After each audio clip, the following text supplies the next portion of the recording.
Good morning, ladies and gentlemen. Being the practitioner in the audience, I'd like to focus on safe operations in the Arctic.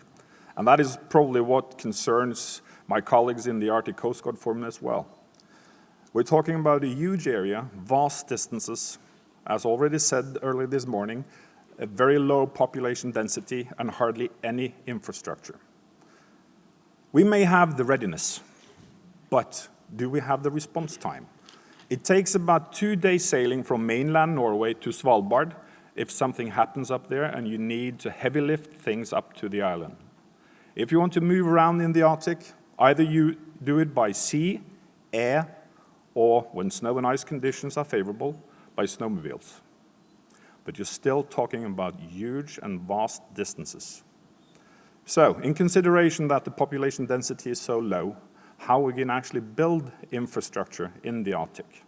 Should it be permanent? Should it be mobile, using, for instance, maritime platforms as the staging point? Or should we look at different other types? Communications, for one. How do we actually reach out and communicate with those operating in the Arctic when we know that there are hardly any satellites giving us the bandwidth and the coverage we require? If you're going to do a search and rescue operation, you'd like to coordinate that not only nationally, but also internationally.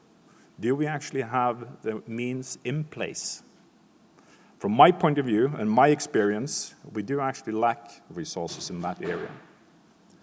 And then I can go on and talk about these challenges. But I think the most important thing we do in the first place is to decide who is going to drive the development and how are we going to be able to facilitate safe and secure operations in the Arctic that actually allows those who either do business, do it for leisure, live there, or just want to go by, can operate in that area either permanently or for a short time and period in a safe way.